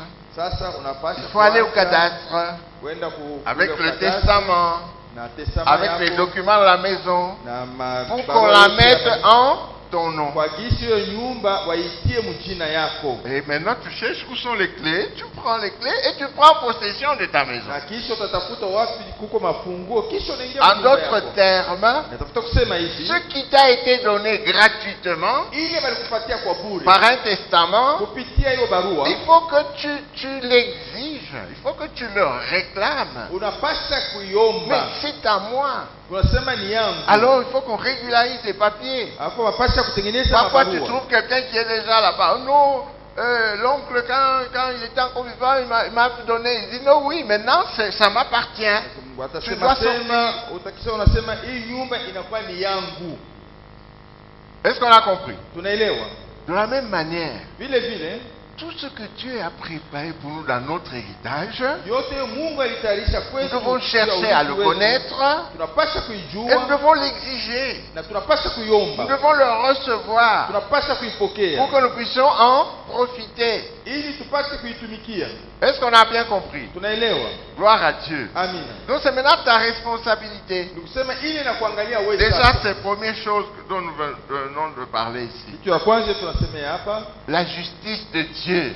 haki ya Mungu. Tu es justifié. Unisha kusabiwa Kuba haki. mingi kama anaanza kuomba s'il veut Il prier. y a beaucoup de gens quand ils commencent à prier, Oh Seigneur, Mungu moi wangu, le pauvre pécheur, mimi mtendaji wa dhambi, regarde-moi. niangalie, Souviens-toi de moi, pauvre pécheur. unihurumie mimi Et mtendaji wa anakumbuka dhambi. mabazambia ilifanyaka Il va commencer à se rappeler de ses anciens péchés quand il était à l'école à CO. quand il était encore au cycle Et d'orientation. il traîne ça toute sa vie. Et yeko na ibeba ile Et madhambi pourtant yote Dieu maisha dit yake qu'il t'a yote. déjà pardonné en Jésus. Balisha kukurumia hiyo madhambi Il t'a yote déjà ndani ya Yesu. justifié en Jésus. Unisha kuhesabiwa haki Ta ndani ya dette a Yesu. déjà été payée. Madeni yako isha kulipwa Et tu es déjà sanctifié. na wanaisha kukutakasa. Est-ce qu'on a compris? Mnaelewa? Donc tu dois le recevoir. Tu dois le recevoir. Unapaswa Tu kumpokea, dois le recevoir, l'accepter par la foi. unapaswa kuipokea kwa imani, Et tu vas constater na utaona que quand tu l'as reçu par la foi, kama ulipokea kwa eh imani, bien cela devient une réalité pour toi. na hiyo inaonekana kwako. Pourquoi? Juu ya nini? Parce que Sababu lorsque tu as péché, wakati ulitenda dhambi, ta conscience est souillée par le péché. dhamiri yako inachafuliwa na Tu n'as dhambi, pas la paix. hauna na imani. Mais quand tu reçois Jésus Wakati unampokea Yesu et tu lis la parole de Dieu, na unasoma neno la qui Mungu, te dit que Dieu t'a justifié, Dieu te considère comme juste. unasema Mungu Tes anakuhesabu péchés sont haki. déjà pardonnés. Dhambi Le zako sang de Jésus zinakuhurumiwa. t'a déjà lavé. Roho Il Mtakatifu t'a déjà anakutakasa, purifié. anaisha kukutakasa, Tu l'acceptes unaitika et tu vas te rendre compte que effectivement le souvenir du péché est effacé de ta na utaona mémoire. hiyo ukumbusho ya madhambi yote inazimishwa ndani ya Tu akili es yako, tranquille. na unakuwa Tu mwepesi, es en paix. unakuwa na Et quand tu salama, commences à chercher, à prier, na unaanza kuomba. Jésus te dit, Bwana Yesu quand tu anakuelezea, pries, dis, kama unasema, kama Père. unaomba sema Baba, c'est-à-dire papa. sema Baba. Mais si ta conscience est chargée, utaita Mungu papa. Kama dhamiri yako inachafuliwa, utaita Mungu Baba, Mais tu as peur même de utasikia t'approcher de woga ya lui. kusema Baba. Gloire à Dieu. Amina, Tu as peur. nasikia woga. Mais maintenant, le sang de Jésus a lavé ta conscience. Ro- Il a Damu ya purifié ta Yesu conscience. itakasa dhamiri Tu yako, peux te tenir devant Dieu. unaweza kusimama mbele ya Mungu. Dieu est saint.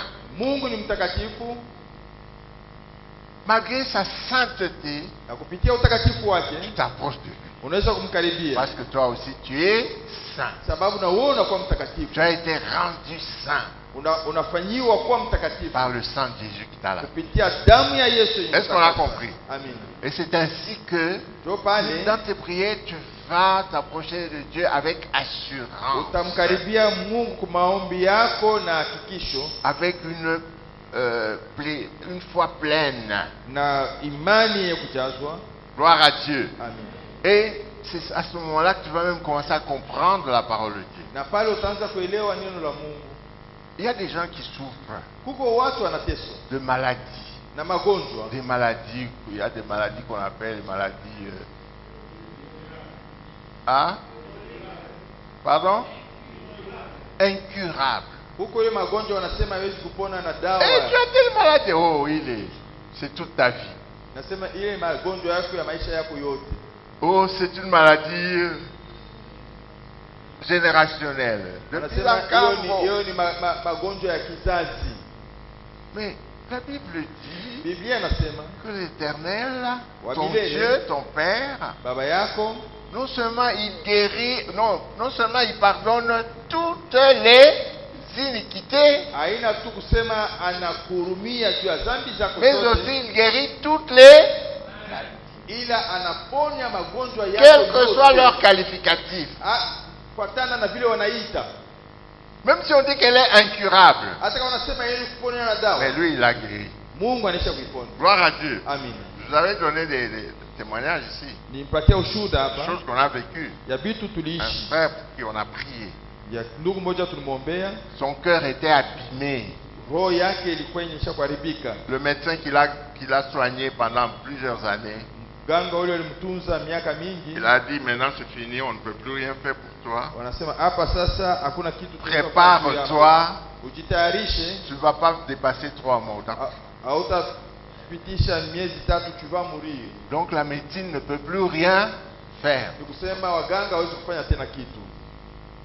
Après avoir prié au nom de Jésus, Kisha kumwombea, on a chassé la maladie, tulifukuza magonjwa, et bien il a été guéri. alipona. Et quand il est allé voir, il a attendu 3 mois. Il est ça, mais c'est pas 3 mois, il t'habite au Takufa. Il est de 3 mois, il habite, mais au contraire, il était fort, il est bien. Maintenant, il pourrait même courir. Et tout. Alors, il est allé revoir le médecin. Il est retourné pour voir le médecin. Quand le médecin l'a examiné, Kati mganga alimwangalia, il a pris, c'est quoi là, radio et échographie. alimfanyisha hiyo radio, Non, ça c'est une autre personne. akasema huyu ni mtu Oui, mwingine. c'est pas la personne que je connais. Est-ce que c'est toi? Oui, c'est moi. Anasema haina huyu mtu mimi Je najua. dis, mais le huyu cœur ni là mtu que je mwingine. vois, c'est pas le cœur. Ton cœur là que je connais, que je soignais. Anasema hii roho uko nayo hapa sasa haina ile roho ile mimi nakaa mimi natunza. Mais qu'est-ce qui a fait? C'est Dieu. Kitu kanifanya ni Mungu. Gloire à Dieu. Amina. Et c'est gratuit. Na Mungu alifanya kwa Et bure. il l'a reçu par la foi. Na alipokea hiyo kwa imani. Mais il faut le recevoir. Na apaswa kuipokea. Mais il y a des gens qui refusent de recevoir. Kuko wenye wanakataa kupokea. Il y a des gens qui refusent de recevoir. Je crois que je vous avais raconté l'histoire de quelqu'un. Kuko wenye wanakataa kupokea na waza pasa kupatia historia moja. On priait pour les malades. Kiombea wagonjwa. Je dis, bon, il dit que je ne sais plus quelle maladie il avait dit, la malaria ou je ne sais pas quoi. Pasa na sababu magonjwa hiyo alisema. Il dit, mais n'est-ce pas que tu as telle autre maladie là? Tout le monde sait que celui-là, même son travail, on lui a donné le certificat d'invalidité. Hein? Son travail, il ne travaille pas à cause de telle maladie. Non, ne priez pas pour ça. Et pourquoi? Il dit, Unaombea usione hiyo magonjwa ingine ilifanya uliacha kazi. Il dit, mais chaque mois je reçois des indemnités pour cette invalidité. Si vous me guérissez de cette invalidité, je n'aurai plus les indemnités, je vais vivre comment?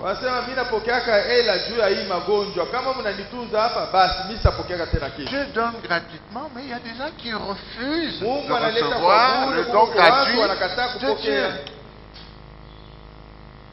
Donc, dans sa bonté, le Seigneur nous accorde gratuitement les 4 choses que nous venons de voir, mais il nous en donne beaucoup d'autres, dont la prison. Anatupatia vitu mingi kupita hiyo na kutunzwa. Guérison de quelle maladie? Kutunzwa kwa magonjwa gani? Quand tu vas dans les hôpitaux, on te dit, ah non, on va voir tel spécialiste. Lui, il traite les nerfs. Va voir celui-là. C'est un ceci et cela. Mais Dieu dit, tout sans aucune exception. Kama unaenda kwa hospitali watakutuma kwa mganga mwenye kutunza mishipa, mwenye kutunza minyofu, mwenye kutunza, ila Mungu anatunza yote. Est-ce que vous avez entendu? Amen. Mais maintenant la question importante c'est celle-ci. Ulizo kubwa ni quel est le critère de Dieu kitu gani hiyo Mungu anaangalia pour que nous puissions recevoir toutes ces grâces? Ce sont des grâces, c'est-à-dire des dons gratuits. Ili tupate kupokea hiyo mazawadi yote kwa bure. Quelle est la condition qu'il faut remplir ici pour recevoir ces choses? Kanuni gani hiyo tunapasha kutii ili tupate kupokea hivyo vyote? Oui. Qui est-ce qui n'est pas prêt, qui a suivi? Nani Quelle est la condition? Oui. Croire au Seigneur. Oui. Mais allez un peu plus loin. La conséquence de croire en Jésus, c'est... Pardon? Oui, quand tu as la foi, tu crois en Jésus, à ceux qui le reçoivent, n'est-ce pas? À ceux qui l'ont reçu, il a donné le pouvoir de devenir enfant de Dieu. Et Dieu donne ses grâces à qui? À ses enfants. C'est un héritage, ça fait partie de l'héritage. Est-ce qu'on a compris? Est-ce qu'on a compris? C'est l'héritage des enfants de Dieu. Alors maintenant, je repose la question. Quelle est la condition qu'il faut remplir pour hériter, pour vivre de l'héritage? Là où il y a et la guérison, la santé, la sanctification, la justification, etc. Et les autres, et c'est plein, il y en a beaucoup. Pardon? Il peut être un enfant. Est-ce que vous avez compris? La condition c'est être un enfant de Dieu parce que c'est un héritage réservé aux enfants de Dieu. Kanuni kubwa ni kuwa mtoto wa Mungu sababu ile urithi iko juu ya watoto wa Mungu. Est-ce que vous avez compris? Mnaelewa? Quand il y a un héritage kama kuko urithi qui est réservé aux enfants. Ile inaangalia watoto. Et toi tu es un enfant. Na wewe uko mtoto. Alors qu'est-ce que tu dois faire? Nini unapaswa kufanya? Aller réclamer ton héritage. Unapaswa kwenda kuomba urithi. On te le donne. Wakupatie. Quand on te le donne. Kama wanakupatia. Ou bien pour qu'on te le donne. Au juu wapate kukupatia. Est-ce qu'il faut que tu jeûnes? Unapaswa kufunga? Oui. Est-ce qu'il faut que tu fasses je ne sais quoi d'autre? Unapaswa kufanya kitu fulani au kitu fulani? Est-ce qu'il y a quelque chose à faire pour être enfant de Dieu? Kwa kitu cha kufanya sio kwa mtoto wa Mungu? Non.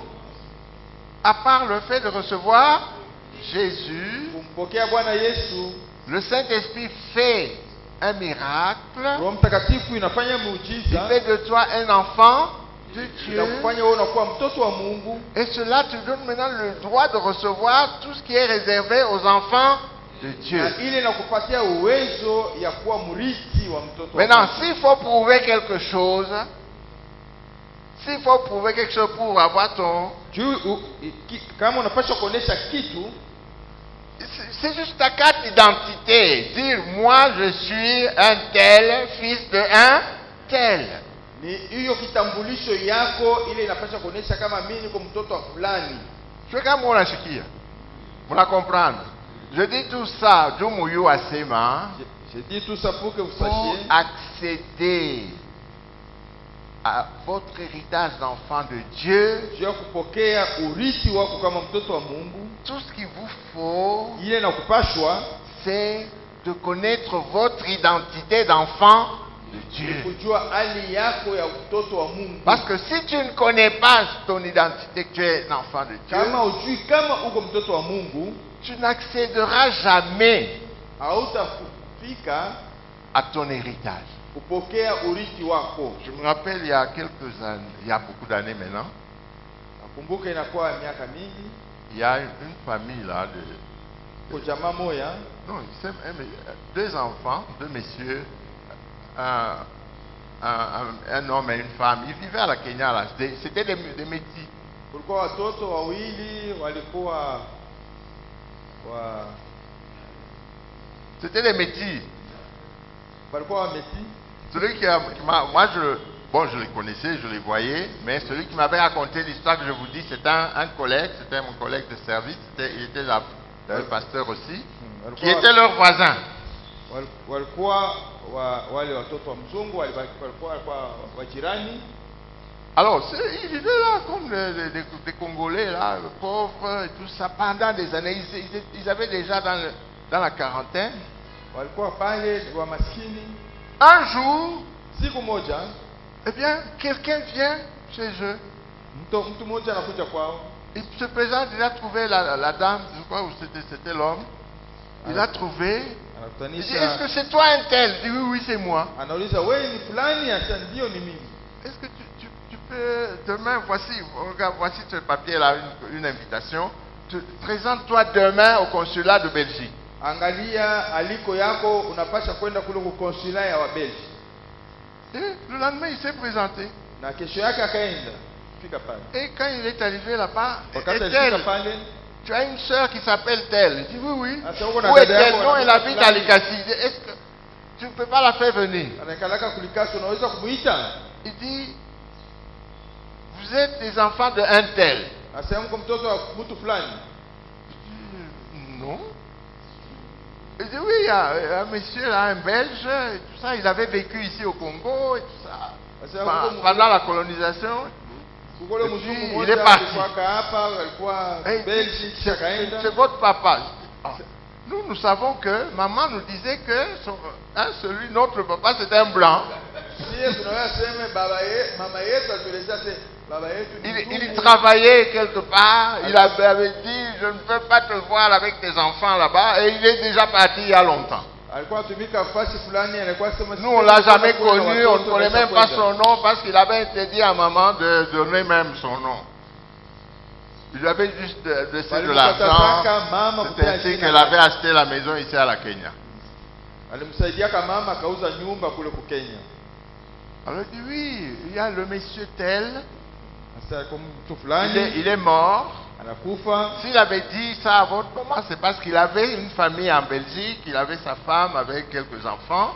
Alors il ne voulait pas de problèmes dans son foyer. Kama alimwelezea kama mama yako vile ni sababu alikuwa na jamaa nyingine Ulaya, akupendaka kupata fujo na jamaa yake Mais Ulaya. avant sa mort, Mbele ya kufa il a fait kwake un testament. aliandika Et dans le barua, testament, na ndani ya barua comme hii il avait beaucoup de biens, sababu alikuwa na vitu vingi, il a laissé beaucoup de biens à ses enfants-là, les blancs, les belges. aliacha vingi Et moja kwa il a laissé aussi pour vous. na kisha kamiachana mwe vitu fulani. Alors on vous attend là-bas justement pour la distribution des biens. Beko na michunga kule kwa sababu anapaswa kugawanya vitu. Alors eux, ils ne savaient même pas que leur papa les avait reconnus, ils les connaissaient, ils connaissaient leur nom, ils avaient même des informations sur leur vie. Na il avait dit non, ils sont à Lubumbashi. alijua na majina yao na alikuwa Et il a laissé pour vous des biens. Il ne voulait pas que vous puissiez apparaître de son vivant pour ne pas créer des problèmes avec sa femme et ses enfants. akupenda kumijulisha wakati alikuwa mzima, ajua kupenda fujo ndani ya jamaa yake. Et on lui avait remis des billets d'avion, visa. Ils sont partis en Europe. Wakawapatia tikiti, visa, wakaenda Ulaya. Ouais. Donc il faut avoir la grâce pour que quelqu'un vienne t'informer de tes droits. Sinon c'est toi-même. Gloire à Dieu. Unapaswa kuwa na hiyo neema ili mtu fulani apate Maintenant, ces deux messieurs-là, messieurs et dames, pour C'est ça. qu'ils accèdent à ça, on Ouais. leur a exigé, malgré le fait qu'on leur a donné c'est toi tel, oui, maintenant prouve-le. Prouve que c'est toi tel. Il a cherché sa carte de citoyen à l'époque. Il a produit sa carte de citoyen.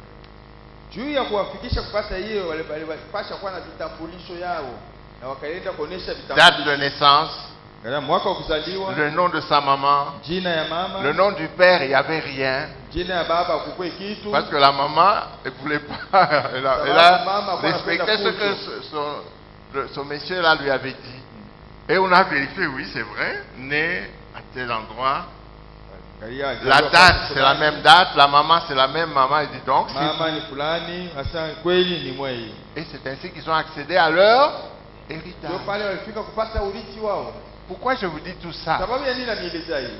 C'est pour que vous sachiez Mpate kujua que Dieu ne vous guérit pas, Mungu il ne ametunza, vous bénit pas, amebariki parce que vous avez fait ça, ça et ça. sababu mlifanya hivi na hivi na Non, toutes hivi. ces choses, il les a déjà préparées pour vous. Yote hii alikuwa vitarisha. Et il vous les donne parce que vous êtes ses Na enfants. ananipatia hiyo sababu tu muko watoto wake. Maintenant, il faut que Alafu vous inapashwa soyez conscient de votre identité d'enfant de Dieu. mupasha kuwa na hiyo hakikisho ya kuwa kama muko watoto wa Mungu. Donc vous êtes des ayants droit Ni kusema muko watoto wa Mungu. dans l'héritage de Dieu. Mnapaswa muko mule murithi wa Bwana.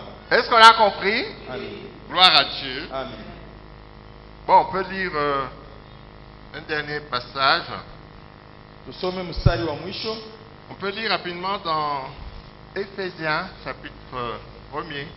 Tusome barua ya kwanza kwa Efeso. Éphésiens chapitre 1er. Barua ya kwanza kwa Efeso.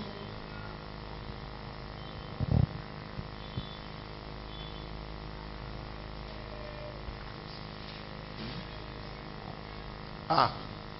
Éphésiens chapitre 1er, verset 15 à 23. Maintenant, ça c'est long. Éphésiens 1, 15 à 23. C'est pourquoi moi aussi, ayant entendu parler de votre foi au Seigneur Jésus et de votre charité pour tous les saints, je ne cesse de rendre grâce pour vous, faisant mention de vous dans mes prières, afin que le Dieu de notre Seigneur Jésus-Christ, le Père de gloire, vous donne un esprit de sagesse et de révélation dans sa connaissance, et qu'il illumine les yeux de votre cœur pour que vous sachiez quelle est l'espérance qui s'attache à son appel, quelle est la richesse de la gloire de son héritage qu'il réserve aux saints, et quelle est envers nous qui croyons l'infinie grandeur de sa puissance, se manifestant avec efficacité par la vertu de sa force. Il a déployé en Christ en le ressuscitant des morts et en le faisant asseoir à sa droite dans les lieux célestes, au-dessus de toute domination, de toute autorité, de toute puissance, de toute dignité et de tout nom qui peut se nommer, non seulement dans le siècle présent, mais encore dans le siècle à venir. Il a tout mis sous ses pieds et il a donné pour chef suprême à l'Église, qui est son corps, la plénitude de celui qui remplit tout en tous. Amen. Gloire à Dieu. Amen. C'est long, on n'a pas le temps de l'analyser. Hatuna nafasi ya kusema yote. Mais en résumé, je dis seulement Kwa deux choses. kifupi, L'apôtre Paul dit aux Éphésiens, Mtume Paulo anaelezea wa Efeso, j'ai entendu parler de votre foi en Jésus, nilisikia kusema kwenu kwa imani yenu ndani ya Yesu Kristo. une foi véritable, Imani ya kweli parce qu'elle produit des résultats. Votre foi, sababu inaonesha vitendo. à cause de l'amour que vous manifestez à vos frères et sœurs. Sababu ya upendo ile munaonesha kwa dada na wakaka Il yenu. dit, c'est pourquoi Jo kwa maana je fléchis mes genoux et je prie Dieu navunja magoti yangu na muomba pour Mungu qu'il vous donne un esprit de sagesse Il y a et pas de révélation. ili apate kumpatia roho ya hekima na ya ufunuo. Qu'il vous révèle Amifunulie quelle est la richesse qui est attachée à votre appel. mali ngapi iko na mbatana na wito wenu, Et quelle est la puissance, la grande puissance qui vous a réservée. na uwezo gani kubwa ile alimitayarishia Elle est pour vous.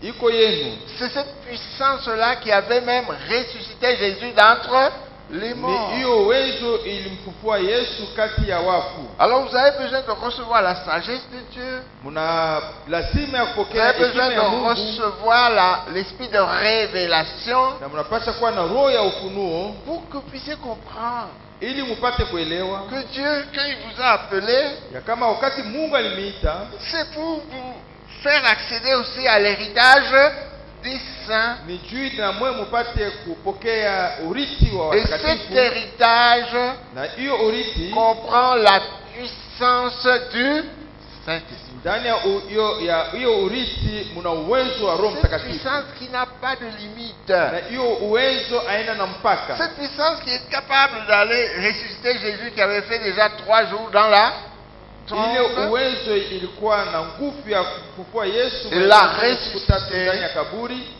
Elle l'a ressuscité. On ilimfufua. peut lire aussi celui-là. Vous pouvez lire dans Ephésiens chapitre 2. Ephésiens 2, versets 5 et 6. Éphésiens 2, 5 et 6. Nous qui étions morts par nos offenses, nous a rendus à la vie avec Christ. C'est par sa grâce que vous êtes sauvés. Il nous a ressuscités ensemble et nous a fait asseoir ensemble dans les lieux célestes en Jésus-Christ. Amen. Amen. Gloire à Dieu. Amen. Il a dit, quand il a ressuscité Jésus, il nous a aussi ressuscité nous. Wakati alimfufua Bwana Yesu, nasi alitufufua. Et quand Jésus est monté au ciel, nous aussi nous sommes montés avec lui. Wakati Bwana Yesu alipanda mbinguni, nasi tulipanda mbinguni. Jésus est assis à la droite de Dieu. Bwana Yesu yuko kwa mkono wa kulia wa Nous Mungu, aussi nous sommes assis avec lui à la droite na de Dieu. sisi pamoja naye tunaikaa kwa mkono wa kulia wa Mungu. Et dans le passage qu'on a lu là, Na kwa hiyo mstari tulisoma, il est assis là-bas au-dessus de toute autorité, toute domination, toute Anasimama principauté, pale donc juu toutes les ya- puissances de l'ennemi là.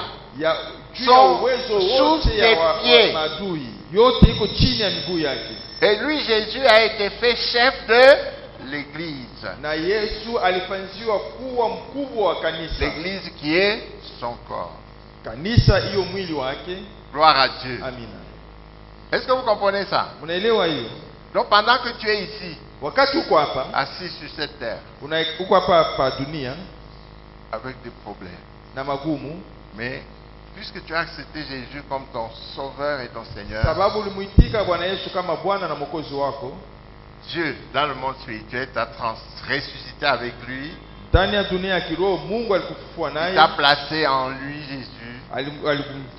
alikutia Tu ndani ya es Yesu, assis à la droite de Dieu le Père. unakaa kwa mkono wa kulia wa Mungu, Et toutes les puissances qui na existent mawezo yote yenye iko sont sous les pieds de Jésus. iko chini ya mguu ya Bwana Yesu. Et toi, tu es là comme étant membre de son Na corps. wewe uko pale kama memba wa mwili wake.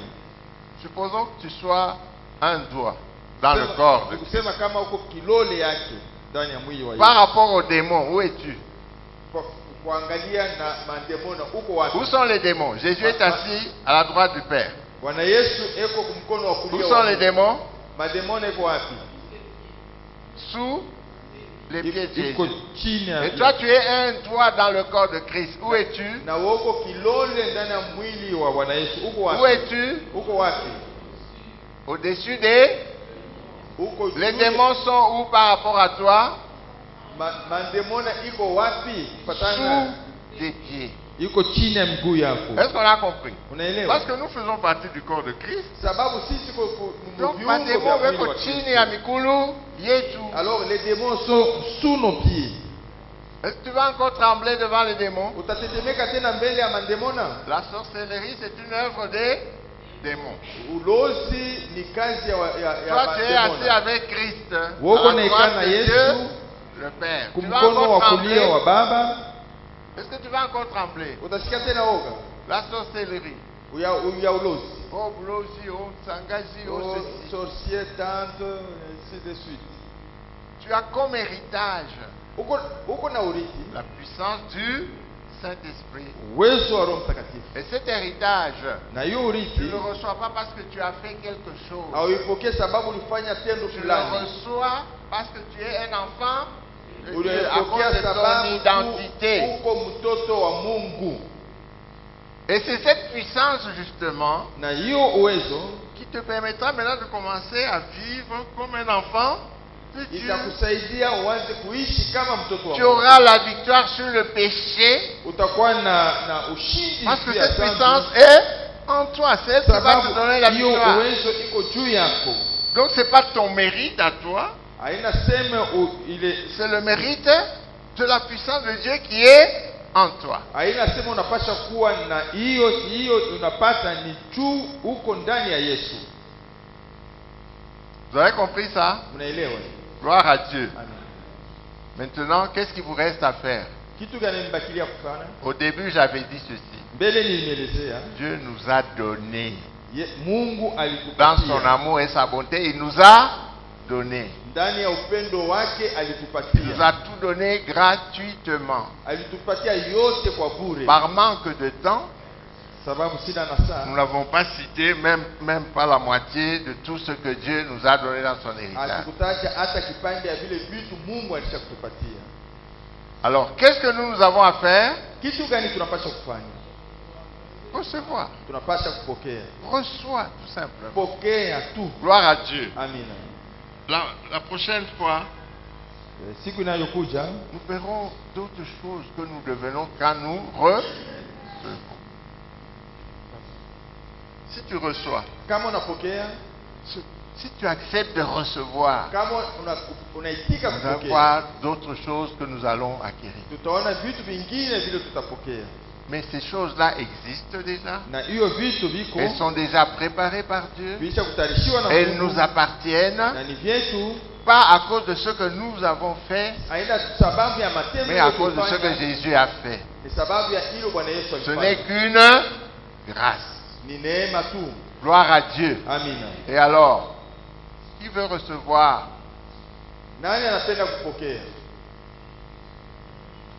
ce que Dieu nous donne par la grâce? Hiyo Mungu anatupatia kwa neema. Gloire à Dieu. Amina. Dans ce que nous avons énuméré là, Kwa hiyo tulitaja quelles sont les choses qui te manquent que tu n'as pas encore reçues? kitu gani kile au yapokea. Demande-les à Dieu. Umuombe Mungu. Maintenant là. Hapa sasa. C'est-à-dire, tu ne le demandes pas pour qu'il te donne. Lui, il t'a déjà donné. C'est-à-dire, tu lui demandes qu'il manifeste, n'est-ce pas? Tu dis, Seigneur, j'accepte aujourd'hui. Maintenant, je viens de découvrir que j'ai tel héritage. Donne-le-moi, manifeste-le. Et je t'en remercie d'ailleurs. Tu le remercies. C'est pourquoi, rappelez-vous, dans Philippiens chapitre 4, verset 6, il dit, faites connaître, ne vous inquiétez de rien.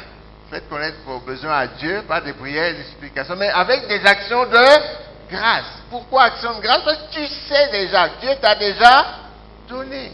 Hapa sasa umuombe Mungu na ukuwe na hakikisho kama Mungu alisha kukupatia. Kitu nabakia unaomba na umpigie Mungu asante. Voilà. Alors, chacun reste assis. Kila mtu abakie mwenye kuikaa. Quelles sont les choses que tu as découvert que Dieu les a déjà préparées pour toi? Kitu gani unavumbua kama Mungu alisha kukitayarisha juu yako? Mais toi, tu ne les avais pas encore. Na wewe au Tu ya ne le savais même pas. na ulikuwa aujue, Alors, dis-le à Dieu. umwelezee Mungu. Dis, Seigneur, Mwelezee Mungu. maintenant je sais que j'ai tel héritage. Mungu natambua kama niko na urithi fulani. Manifeste-le. Unioneshe. Et parmi ces choses-là, Na kati ya hiyo vitu, dis à Dieu, merci d'avoir payé ma dette concernant le péché. umwelezee Mungu na kupigia asante kwa kupata kulipa dhambi zangu. Si tu as des dettes physiques, tu dois de l'argent aux gens, dis-lui maintenant, paye aussi ces dettes physiques. Kama uko na madeni kwa hakika yule beba fasi fulani. Et tu le remercies. Na umpigie Mungu asante. Alors, pendant que chacun demande comme ça, Wakati kila mtu naomba, j'invite maintenant ceux qui sont malades. naomba kwa wale wagonjwa. Même les maladies là qui traînent depuis longtemps. Hata hiyo magonjwa inaisha kukawa. Même si le médecin t'a dit que c'est incurable. Hiyo Mungu mganga alikuleta aina na dawa. Tu as appris aujourd'hui que parce que tu es enfant de Dieu, Uliona leo sababu uko mtoto wa Mungu. tu as comme héritage Uko na urithi, la guérison et la santé. urithi wa kuponywa na wa afya. Et tu njema. reçois aujourd'hui. Na unapaswa kupokea Alors leo. celui qui est malade qui se lève Mwenye ko mgonjwa asimame et qu'il reçoive. na apokee. Et tous les autres, tu restes assis Na wengine wote mwikae et tu pries na uombe pour que Dieu, en le remerciant, Mpigia Mungu asante. qui commence à manifester ton héritage. Apate kuanza kukonesha urithi Parce wako. que Dieu t'a déjà donné toutes ces choses, il les a déjà préparées pour toi. Vile vyote Mungu alikuwa aisha kukupatia, alikuwa aisha kuyatayarisha. Prions le Yeah. Seigneur. Celui qui est malade, Mgonjwa, la guérison est à toi. matunzo yako na wewe. La guérison t'appartient Matunzo ni yako. parce que tu es un enfant de Dieu. Sababu uko mtoto wa Mungu. Christ a déjà porté ta maladie à la croix. Bwana Yesu acha kubeba magonjwa yako Tu es kumsalaba. déjà guéri par ses Na meurtrissures. ulisha kuponywa kupitia vidonda vyake. Alors reçois ta guérison Alafu pokea sasa matunzo. et remercie le Seigneur. Na umpigie Mungu asante. Prions. Tuombe.